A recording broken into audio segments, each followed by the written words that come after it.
Mari kita berdoa. Bapa di dalam surga, kami berterima kasih karena pimpinanmu dan segala rencanamu dengan prinsip kitab suci sudah Tuhan nyatakan kepada kami. Dan kami berdoa kiranya Tuhan selalu dibesarkan, diagungkan dalam hidup kami masing-masing.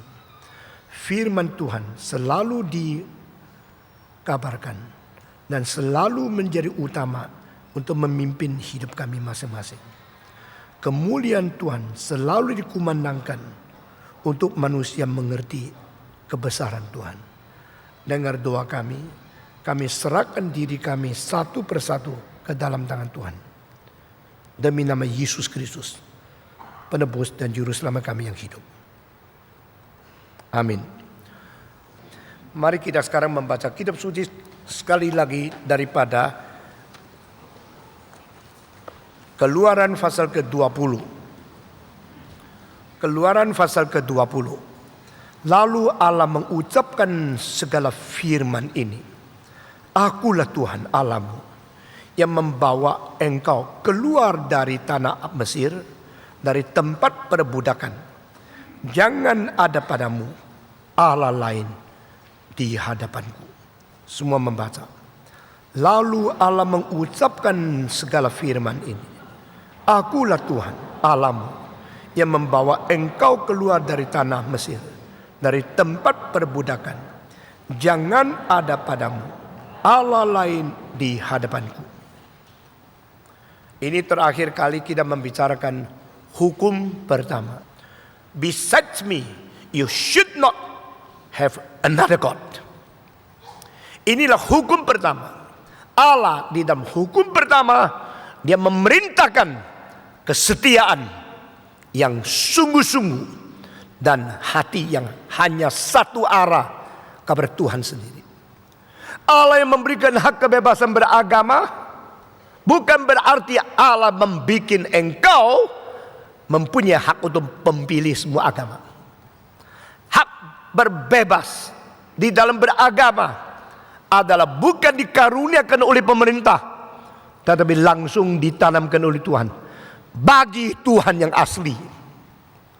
Saudara-saudara, kebebasan beragama yang dimengerti oleh humanis dan kebebasan beragama yang kita mengerti dari kitab suci itu berbeda. Perbedaan antara anthropocentric understanding in the freedom of religion dibanding dengan kebebasan beragama di dalam arti Alkitab adalah Allah membebaskan engkau daripada segala Allah yang palsu. Allah yang sejati membawa engkau keluar daripada paksaan agama yang tidak beres. Dan menyelamatkan engkau keluar daripada cengkraman Firaun, dari perbudakan di Mesir. Lalu berkata kepada Musa, go, enter into the palace of Pharaoh. Stand before him and say, thus says the Lord, let my people go. Pergilah, berdiri di depan Firaun, berkata kepada dia, Allah utus aku datang berkata, lepaskan umatku pergi, supaya mereka boleh berbakti kepada Allah di dalam padang belantara. Padang belantara tidak lebih enak dari Mesir. Padang belantara tidak jamin setiap kali makan kenyang. Padang belantara itu tidak ada air yang cukup.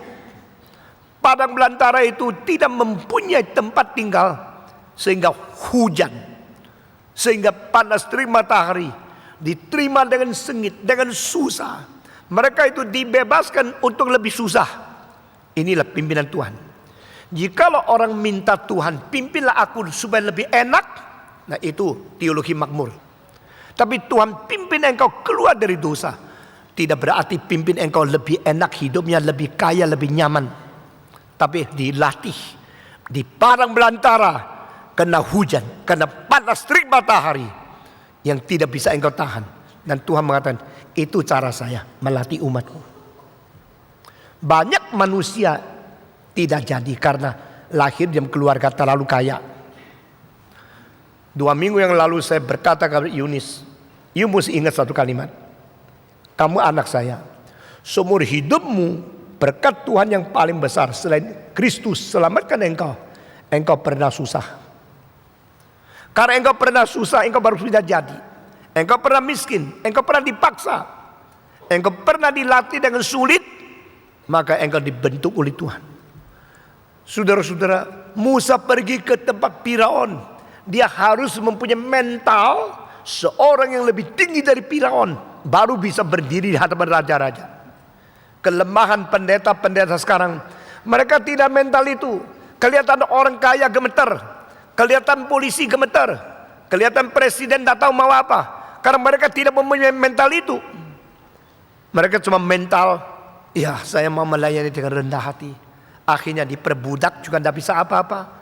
Karena mereka tidak ada mental itu.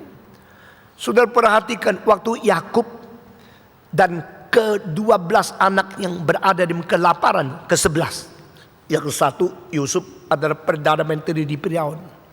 Lalu dia suruh anak pergi dapat makanan di Mesir, atau kita semua mati di sini. Akhirnya adik, kakak, 10 kakak, 1 adik daripada Yusuf pergi menghadapi Yusuf. Di situ mereka mendapat makanan. Dan akhirnya Yusuf tahu ini kakaknya datang. Dan dia sesudah mengaku, akulah saudara yang kau jual ke Mesir. Tetapi ini Tuhan melatih saya dengan khususan. Bapak masih ada, bawa dia kemari. Waktu Yakub masuk ke Mesir, dia adalah seorang miskin yang kelaparan, tidak ada uang. Tapi waktu dia disuruh berdiri hadap Firaun, dia memberkati Firaun. Siapa dia? Firaun raja. Saat itu Firaun ada raja dari kerajaan terbesar di dunia, paling kaya, paling mulia. Tetapi Yakub mempunyai mentalitas, I am higher than you. You are the king of Egypt. I'm the servant of God. I keep you blessing. Nah, mental inilah yang diperlukan di dalam pimpinan gereja. Pemimpin-pemimpin gereja tidak bisa asal lihat orang yang berkuasa lalu tunduk. Asal lihat orang kaya langsung kompromi.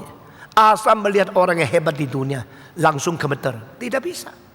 Saudara-saudara, Musa seorang yang pernah bunuh orang Mesir dan pernah 40 tahun melarikan diri karena bahaya.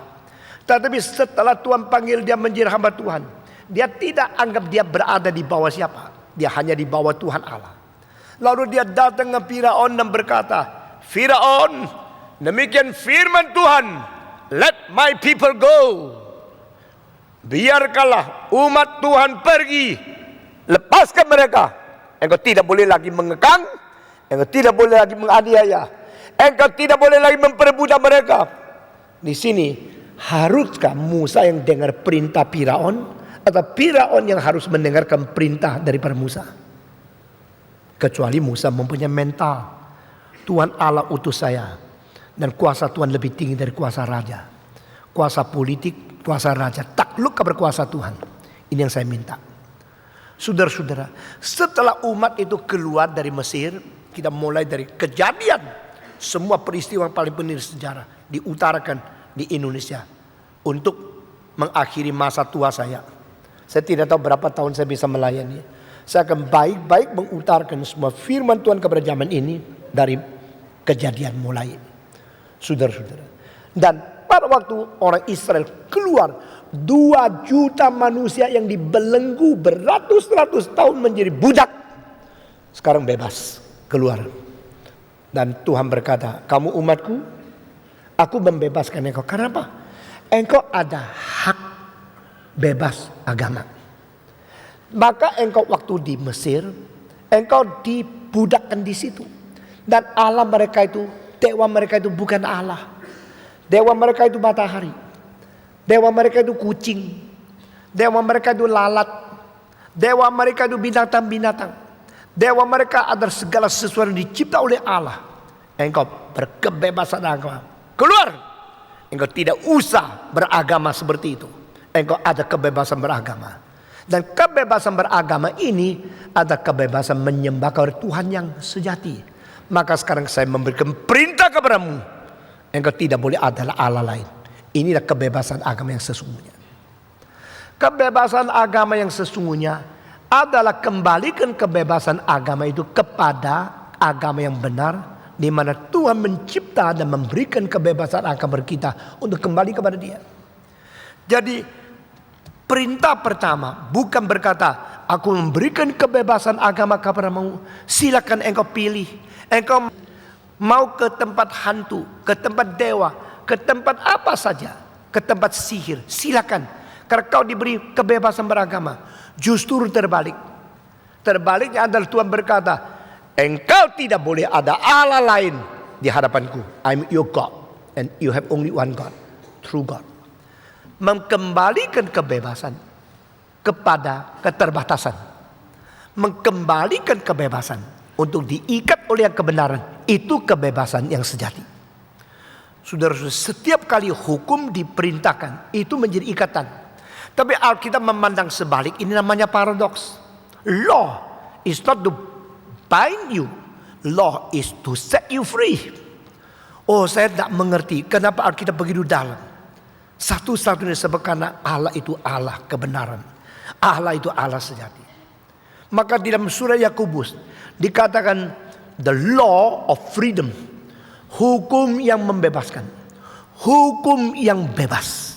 Hukum dari Tuhan Allah berdasarkan motivasi kasih Allah kepada umatnya. Mengakibatkan umatnya mengasihi Allah yang mengasihi mereka. Maka kesimpulan segala perintah itu adalah kasih. Dan motivasi menjalankan hukum adalah mengasihi Allah dan mengasihi sesama. Sehingga Allah yang mengasihi, mengikat kita dalam kasih. Dan ikatan kasih itu disebut sebagai hukum. Lalu kita menjalankan hukum, baru kita bisa mengasihi Allah dan mengasihi umat manusia yang lain. Dengan demikian, paradoks sebagai sifat firman yang tidak ada tawar-menawar, sekaligus membebaskan, sekaligus mengikat. Saudara-saudara, waktu engkau boleh bebas berpacaran, apakah berarti engkau boleh bebas waktu menikah tetap bersetubuh dengan banyak laki-laki? Tidak. Mama bilang engkau tidak boleh berpacar. Ini hukum. Tapi setelah engkau selesai studi universitas, engkau boleh berpacaran. Ini bebas. Setelah engkau bebas, engkau saya dulu tidak boleh pacaran. Sekarang susah boleh. Sekarang saya boleh tidur dengan semua laki-laki. Itu buat bebas. Engkau boleh mencintai seseorang, lalu betul-betul setia kepada dia sampai mati. Kebebasan itu diikat oleh hanya satu. Kebebasan beragama yang dimengerti oleh orang Kristen sebagai kaum pilihan Tuhan sama. Kita bukan diberikan kebebasan beragama oleh mau pilih agama apa saja. Tapi kita harus mengerti kebenaran. Sudah mengerti kebenaran, kita kembali dengan setia dan satu konsentrasi hanya pakai kebenaran. Kebebasan itu kepada Allah yang sejati.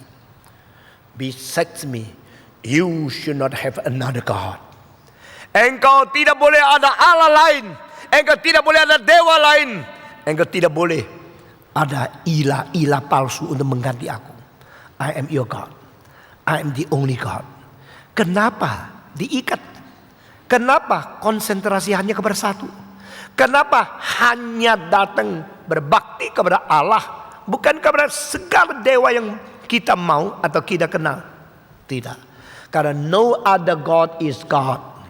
No other God had done what had been done by your God. No other God had created you. No other God is able to protect you. No other God is planning eternity and eternal glory for you. Tidak ada Allah yang lain yang telah menciptakan kamu. Tidak ada Allah yang lain yang memelihara hidupmu. Tidak ada Allah yang lain yang menjadi sumber berkat, bahagia, perlindungan dan segala kebutuhan yang terus disuplai bagi engkau. Tidak ada Allah yang lain yang mempersiapkan keselamatan dan pengampunan bagimu. Tidak ada Allah yang lain yang menyediakan rencana kemuliaan yang kekal bagimu. Itulah Allah yang sungguh-sungguh hanya satu. Maka setelah membebaskan engkau, kembalilah kebebasanmu itu kepada Dia yang memberi kebebasan. sebagai sesuatu mutual understanding and sesuatu mutual relationship. Allah yang menciptakan engkau patut mendapatkan hatimu yang mencintai Dia. Allah yang melindungi kamu patut mendapatkan ucapan syukur daripadamu. Allah yang merencanakan seluruh kemuliaan hari depanmu patut mendapatkan iman sejati yang engkau taat kepada Dia. Karena ini hanya satu Allah. The only God is the true God. And true God is the only one God. Tidak ada Allah yang lain. Engkau beri hatimu kepada aku. Ini perintah pertama. Saudara-saudara, siapakah yang boleh dijadikan Allah palsu untuk mengganti Allah yang asli? Toyeware, seorang teolog daripada Belanda, teolog reform yang besar sekali. Dia mengatakan manusia bisa memakai 16 macam lapisan ciptaan untuk mengganti Allah sebagai Allah yang palsu. Saudara-saudara, itu sebab di dalam konsep kebaktian terakhir kali saya bicara tentang hukum pertama, kita bicara tentang Allah palsu yang mengganti Allah yang sejati. Saudara-saudara, janganlah engkau ada Allah lain selain aku. Mengapa Tuhan Allah yang sejati menyebut ada istilah seperti ini, Allah lain? Tetapi di dalam bahasa Indonesia, di dalam terjemahan baru ini, istilah Allah lain itu hanya pakai Allah kecil, huruf kecil, bukan huruf besar. Berarti istilah sama, konotasi lain. Berarti ejaan sama, tapi objeknya lain. Allah, capital A, mengatakan engkau tidak boleh adalah Allah lain, adalah huruf kecil. Jadi semua Allah yang dianggap Allah oleh manusia yang memperalah Dia bukanlah Allah yang sejati. Tetapi engkau telah memberikan sesuatu penyembahan daripada zat keutuhan rohmu menuju kepada Allah yang sebenarnya bukan Allah yang sejati. Nah, ini namanya satu penyelewengan, perselingkuhan. Saudara-saudara, sebagaimana engkau memberikan hatimu sepenuhnya kepada seorang objek yang sebenarnya bukan suamimu. Engkau mencintai pria yang lain. Engkau mencintai dengan sepenuh hatimu kepada dia yang tidak sepatutnya kau cinta, karena dia bukan suamimu.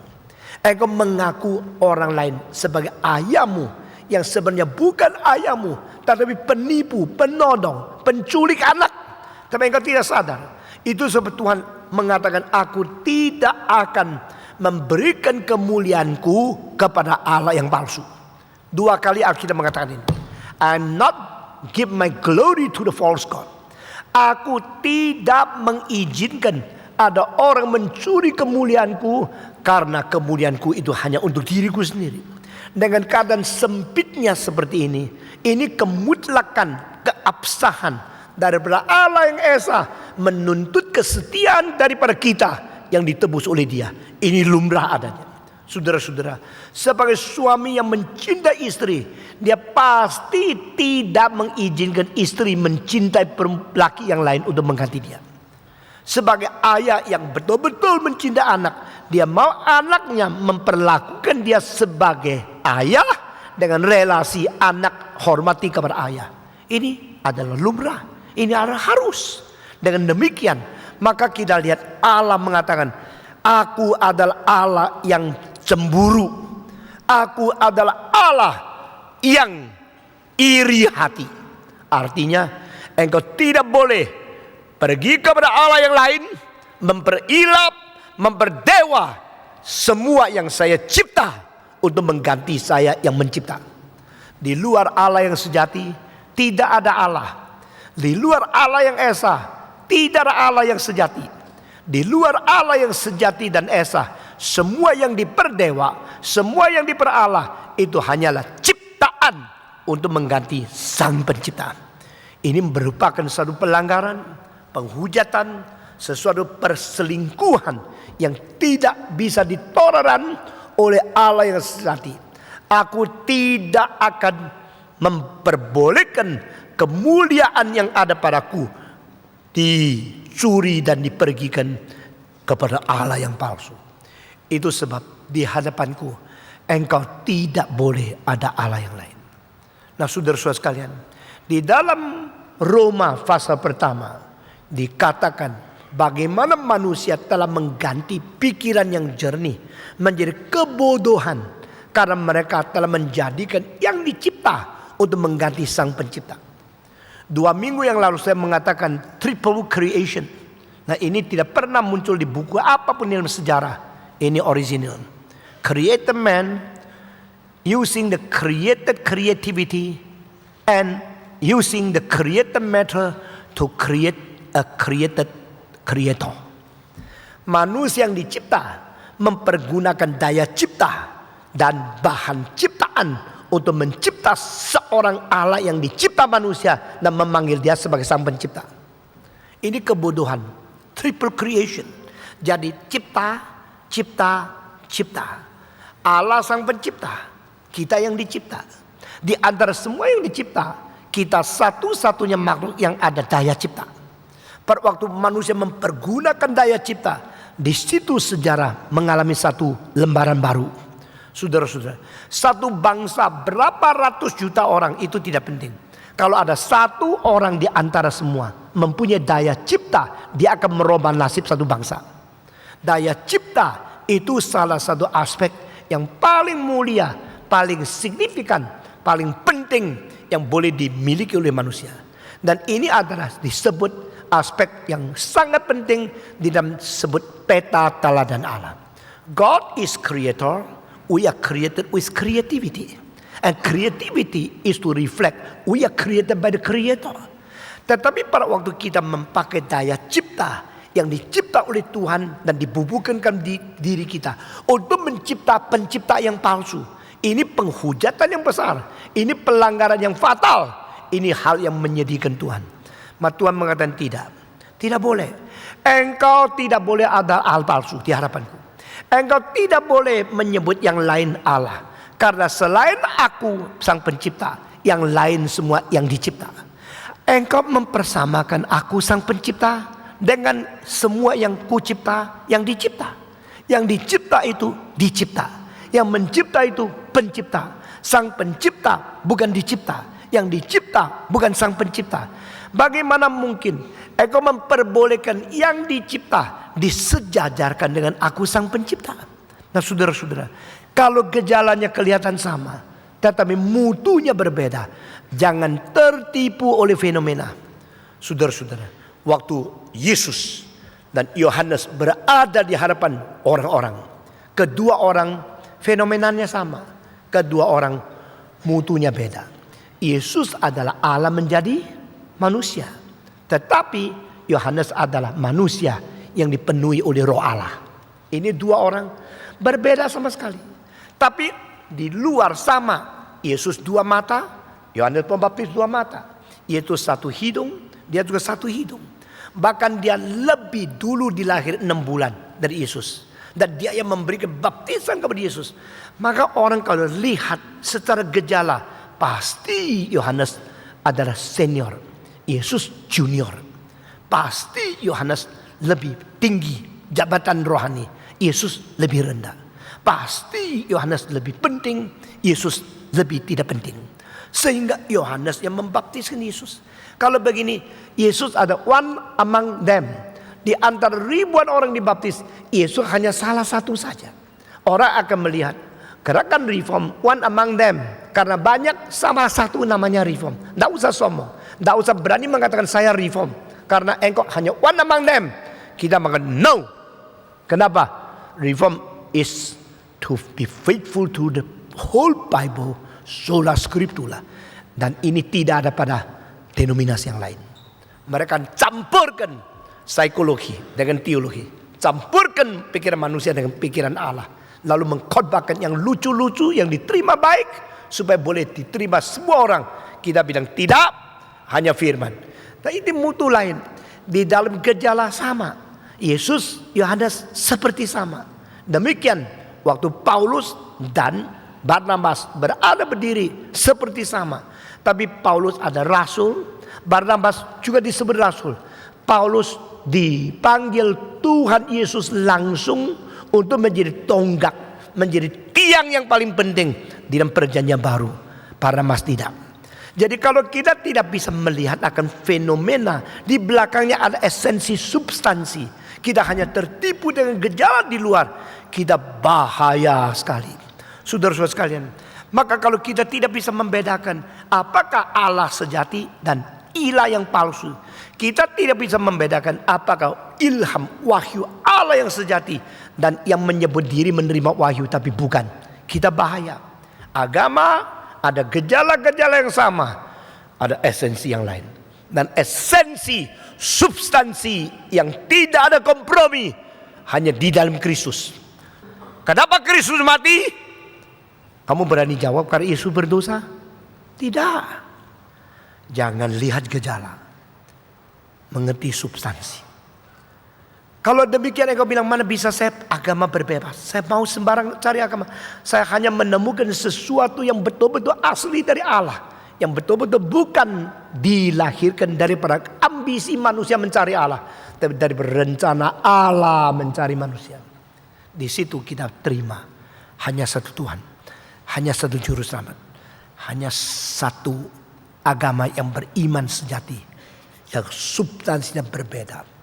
Jangan melihat akan gejala dan terkurung dan terbatas di dalam gejala-gejala.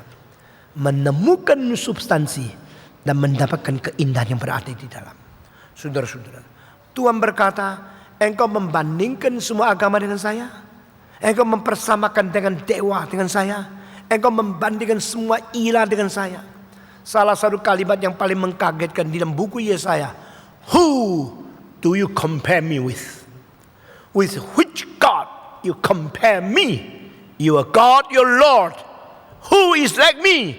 I'm the one who point from beginning until the end of the world. Saya kaget luar biasa. Dengan dewa apakah engkau membandingkan saya? Ketahuilah, aku adalah Allahmu yang dari titik permulaan menunjuk sampai hari kiamat dunia. Nah, ini salah satu tanda Allah yang asli itu Allah yang bagaimana. Ini salah satu keunikan kenapa Allah yang asli tidak boleh dibandingkan dengan dewa-dewa yang lain. Allah yang asli adalah Allah yang dari hari permulaan sudah menunjukkan titik terakhir. Dari hari kejadian dia sudah memberitahu akan dunia, akan kiamat bagaimana. How this world will come to an end. And what will happen in the end of the history.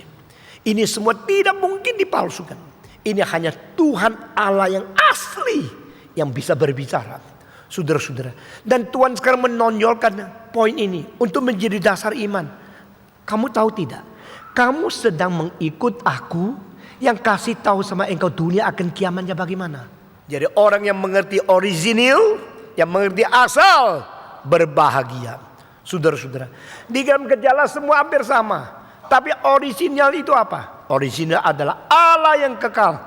Maka hanya kitab suci ini Allah mengatakan, aku Alfa dan aku Omega. Aku permulaan, aku yang terakhir. I am creator, and I'm the one who give the consummate this world.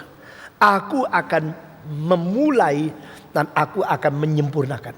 Aku akan memberikan titik permulaan melalui ciptaan. Aku akan menyempurnakan pada saat rencanaku seluruhnya sudah terjadi. I am the Alpha, I am the Omega. Saudara-saudara, tidak boleh kita mempersamakan semua yang dicipta dengan satu-satunya Sang Pencipta. Tidak boleh kita jejerkan semua yang dicipta oleh Tuhan dengan Dia yang mencipta semua. Karena Dia itu Allah. Yang lain hanya bisa diperalakan. Diperalakan itu ilah.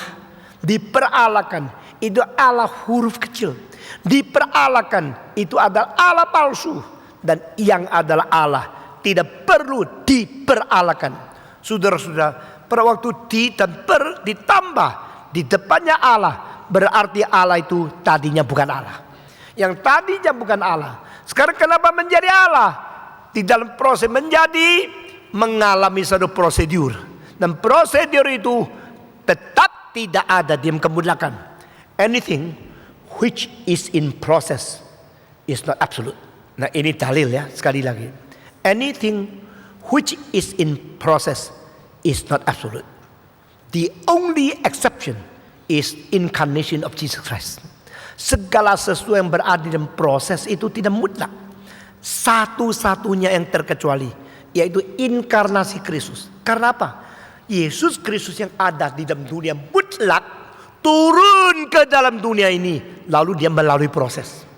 Tapi dia bukan berada di dalam proses, dia masuk ke dalam proses.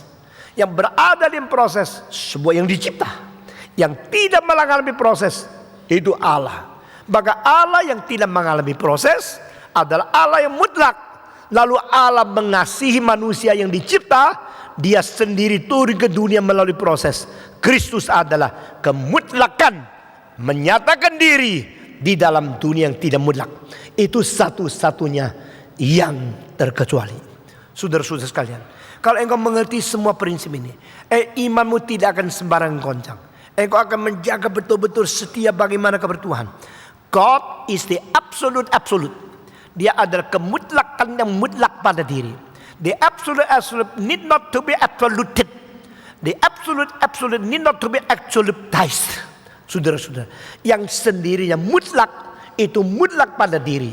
Yang mutlak pada diri tidak perlu dimutlakkan. Yang dimutlakkan itu adalah dijadikan mutlak yang palsu melalui proses, padahal pada permulaan dia tidak mutlak. Nah ini adalah perbedaan agama di dalam dunia ini dibanding dengan wahyu Tuhan di dalam Yesus Kristus. Christ is the only absolute. Come to the world of procession, come to the world of procedure, and this is the only exception because he was original absolute. Kemarin saya sama anak-anak kur menyanyi satu lagu waktu melatih mereka. The Lord gave the word. Great was the company of the preachers. Great was the great company. Lalu saya tanya, siapa tahu mengapa di dalam ayat ini dari Mesias pakai was, bukan pakai will be. Tuhan berkata, aku bernubuat, ada firmanku, dengar bahwa kelompok besar akan terjadi, yaitu yang mengabarkan Injil. The great company of the preachers. Tetapi di dalam ayat itu Tuhan tidak pakai will be, dia pakai was. Great was the company of the preachers. Great was the company of the preachers. Pasti orang biasa tidak tahu, anggota kur tidak tahu. Lalu saya memberikan penjelasan. Inilah satu keajaiban daripada teologi. Allah yang tidak di dalam proses, dia melihat segala sesuatu yang akan terjadi itu sudah terjadi. Apa yang maksudnya sudah terjadi? Hal yang sudah terjadi tidak mungkin dirubah lagi. Hal yang belum terjadi belum tahu akan jadi apa. Betul tidak? Saudara-saudara, dokter bilang engkau baik makan obat ini ya. Kalau engkau tidak dengar mungkin mati. Jadi engkau waktu setiap kali pegang obat itu, engkau tidak berani buang, tak berani lupa, karena kalau tidak makan mungkin apa? Mati itu apa? Tidak tahu, pokoknya mungkin. Mungkin mati, tidak tahu mati atau habis bisa mati loh. Tidak pernah mati tapi ketakutan mati, minum aja obat itu.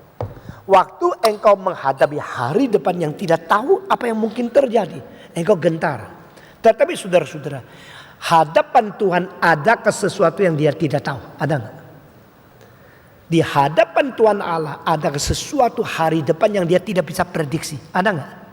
Tidak ada. Karena Allah mengatakan, I'm the only one to point out the final point of the history from the beginning. Jadi dia tahu. Jadi di hadapan Tuhan Allah tidak ada apa yang dinamakan kemarin, sekarang, dan selama-lamanya atau besok. Karena bagi kita yang disebut besok, itu di hadapan Tuhan Allah tidak ada sesuatu future yang dia tidak tahu. Salah satu teologi yang paling brengsek adalah teologi proses. Teologi proses dimulai dari filsafat seorang Inggris yang namanya Alfred North Whitehead. North itu utara, Whitehead itu kepala putih. Memang dia orang tinggal di utara yang kepalanya putih. Alfred North Whitehead memulai the philosophy of process. Lalu seorang teolog dari Chicago University yang namanya Hawthorne mengadopsi filsafat itu lalu dirubah menjadi theology of process. Dan di dalam theology of process Hawthorne ada satu kalimat yang membuat seluruh dunia kaget.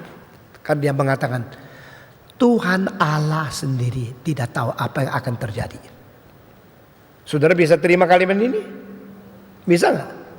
Itu pikiran dia, itu bukan Alkitab. Alkitab mengatakan aku sudah mengetahui apa yang terjadi dan point out sampai titik terakhir. Banyak teolog yang akademik kuat tapi tidak baca Alkitab. Dia cilakalah. Cilakalah teolog-teolog yang akademik tapi tidak baca Alkitab. Hawthorne mengatakan, even God, he cannot predict what will happen before him. Maka Allah sendiri dalam proses. Allah sendiri dalam proses. Akhirnya Allah akan menjadi Allah macam apapun. Dia karu-karu kepala tidak tahu. Even God, he doesn't know what will happen to him. Even God, he's facing the unknown future.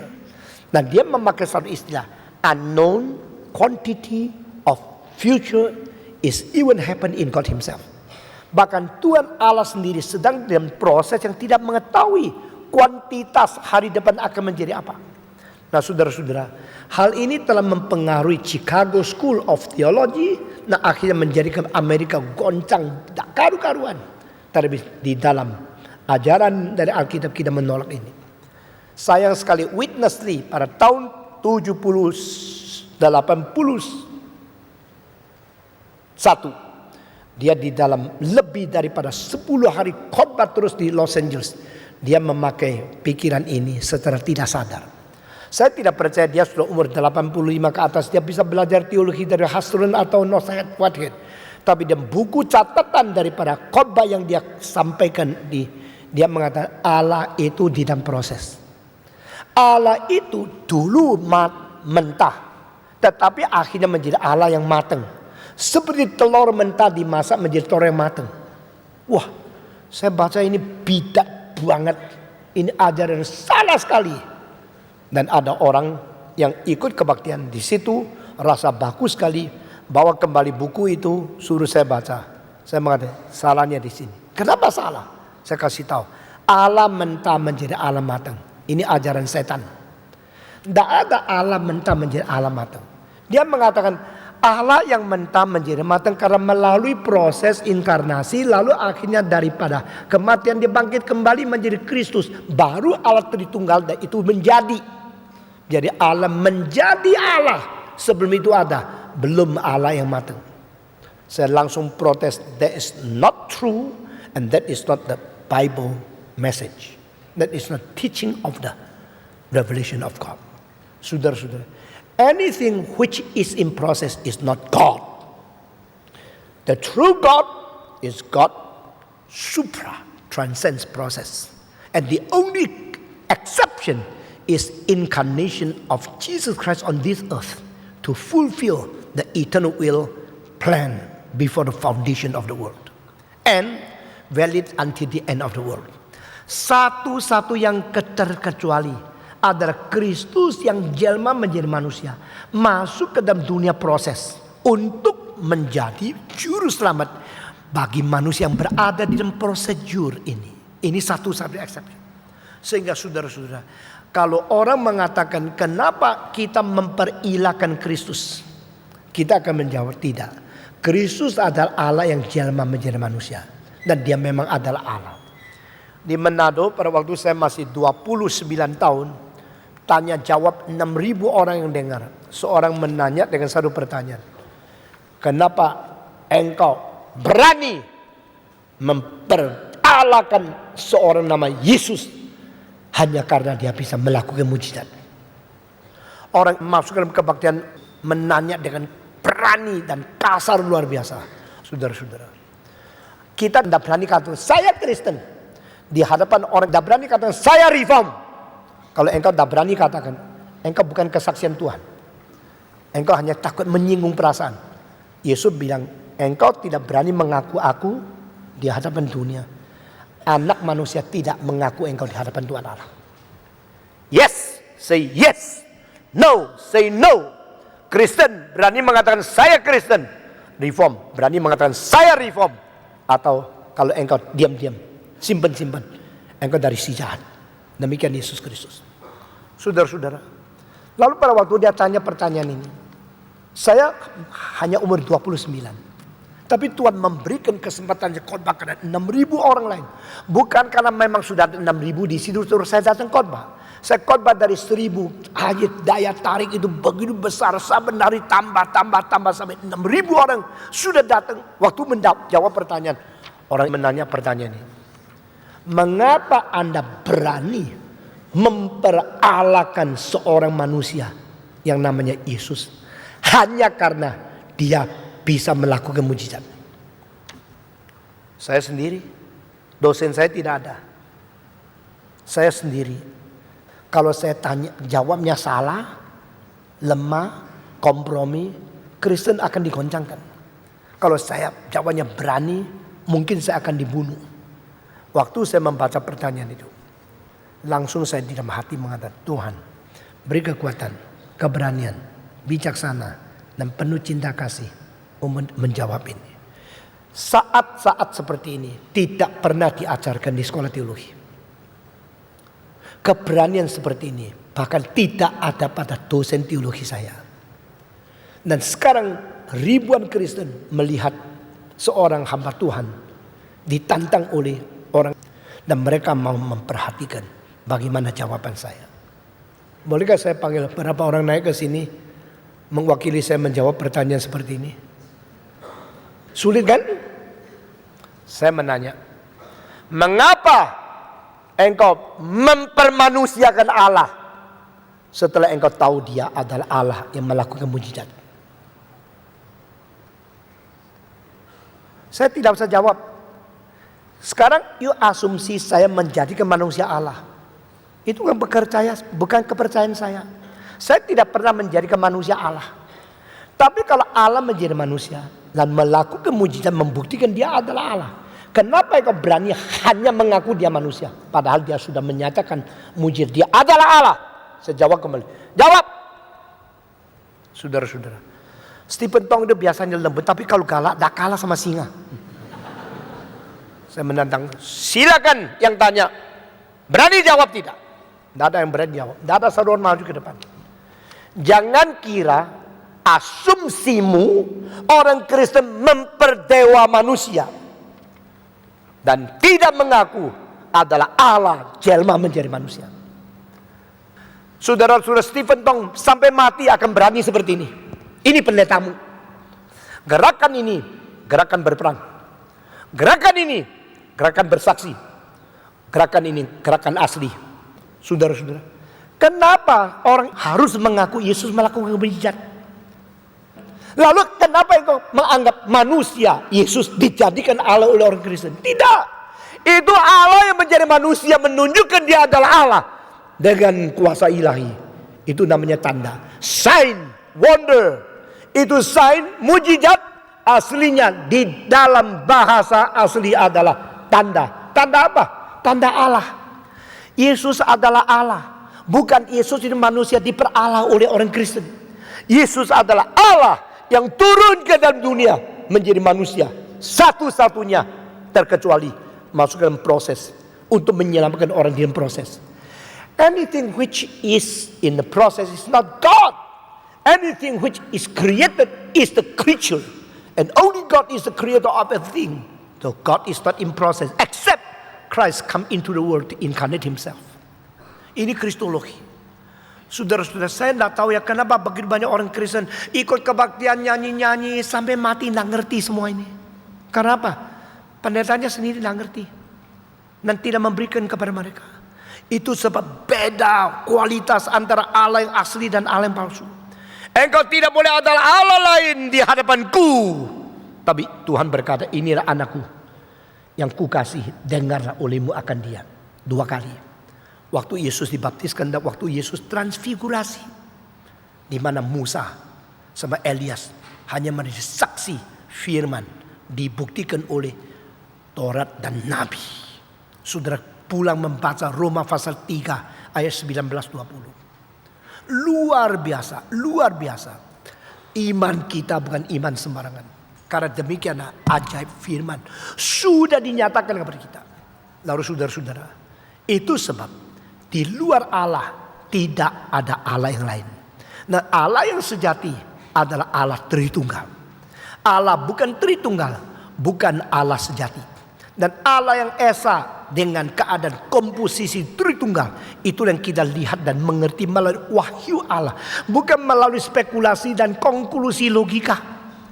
Trinity, Triune God, the Triune only God is not a result of human speculation.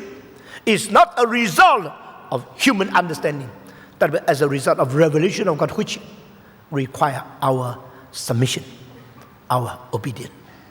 Allah Tritunggal tidak mungkin dimengerti seluruhnya oleh racun manusia.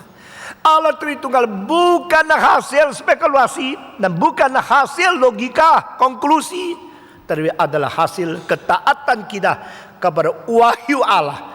Memang Allah mewahyukan demikian. I believe in God. You believe in God. Kita percaya kepada Tuhan Allah yang mana? Saudara-saudara, Allah yang sejati yang mewahyukan diri. Allah yang sejati yang mengatakan tidak ada ilah yang lain. Allah yang sejati yang mengatakan di luar aku engkau tidak boleh ada Allah yang lain. Di Taiwan 20 tahun yang lalu, mereka itu percaya kepada dewa-dewa yang dibikin dari tanah liat. Sembah-sembah, oh Allahku, Allahku, kasih saya dapat lotre, tolong supaya saya kaya. Akhirnya tidak dapat lotre. Surat kabar sudah disiarkan, dicocokkan nomor lotrenya, kurang 1. Ya. Ini yang asli 3872, ini 3871. Waduh, dia sekarang kecewa. Tidak dapat uang, lotrenya tidak jadi, mimpi kaya tidak jadi. Bagaimana dia? Marah sama Allahnya. Tadi disembah sudah, oh Allahku, Allahku, beri aku kekayaan. Sekarang dia kurang ajar lu ya. Lu udah denger doaku ya. Lu Allah apa ini? Ya, lu tidak terima. Itu Allahnya dibuang. Nah, mereka bikin dari terakota, pecah sama hidungnya, pecah matanya, tidak karu-karuan di situ. Dia beli lagi Allah yang lain. Allahku, Allahku, bulan depan jadikan aku kaya. Tuhan mengatakan, you should not have another God before me. Lalu saya mau tanya, saya leave blank kepada saudara pikir sendiri. Ini PR. Selain Allah-Allah yang palsu, bukan di dalam Allah Tritunggal, masih ada apa? Saudara-saudara, yang disebut idola itu banyak. Toyahweh mengatakan 16 susun.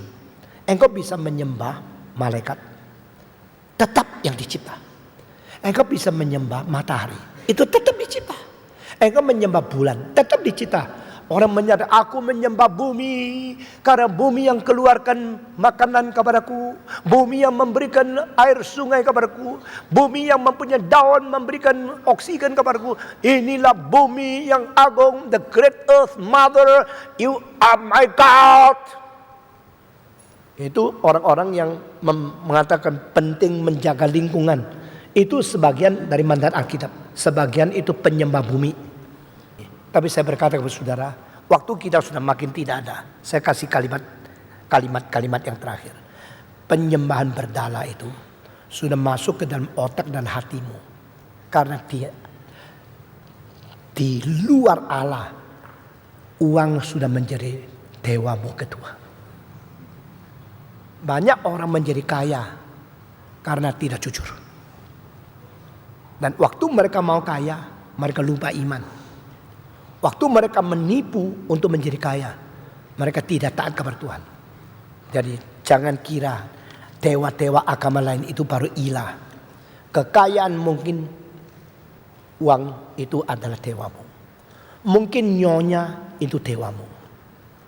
Mungkin suami itu dewamu. Sehingga engkau tidak takut Allah, engkau lebih takut nyonya. Yesus berkata, jikalau engkau tidak mencintai aku lebih dari istrimu, suamimu, saudaramu, anakmu, engkau tidak layak mengikuti aku. Di dalam hukum pertama ini terakhir. Saya tidak mau elaborate lebih banyak lagi. Saya mengakhiri dengan, siapakah ilamu yang palsu dalam hidupmu? Siapakah dewamu yang merebut kemuliaan Allah yang sejati? Mungkin filsafatmu, mungkin politikmu, mungkin siasat-siasat ketidakjujuran di dalam hidupmu. Mari kita berdoa. Bapa di dalam surga, kami berterima kasih karena Engkau sang pencipta. Engkau juga akan menjadi sang penghakim. Di dalam titik permulaan Engkau menciptakan segala sesuatu, maka segala sesuatu beradal. Di dalam titik akhir Engkau menghakimi segala sesuatu, maka segala sesuatu akan lenyap. Dan yang menjalankan kehendak Tuhan akan tetap ada sampai selama-lamanya. Berilah kekuatan kepada kami dan pengertian kepada kami. Di tengah-tengah proses dari titik alfa sampai titik omega, kami menjadi orang yang bertanggung jawab. Karena kami hidup di hadapan Tuhan. Dan kami hidup menjadi berkat bagi orang lain. Hamba-Mu berdoa supaya gereja ini diberkati Tuhan. Dan semua yang mendengarkan firman Tuhan diurapi kupingnya, pikirannya, dan jiwanya. Sehingga firman Tuhan tertanam di hati kami, boleh berakar di dalam hati sanubari dan berbuah di dalam hidup kami masing-masing. Berkatilah minggu-minggu di mana kami meluangkan waktu untuk mendengarkan 10 hukum. Engkau bentuk kembali. Engkau sekali lagi membawa kami memiliki dasar hubungan dengan Tuhan Allah yang baik. Sebelum kami memiliki hubungan yang baik dengan sesama manusia. Dalam nama Yesus Kristus, penebus dan juru selamat kami yang hidup, kami berdoa. Amin.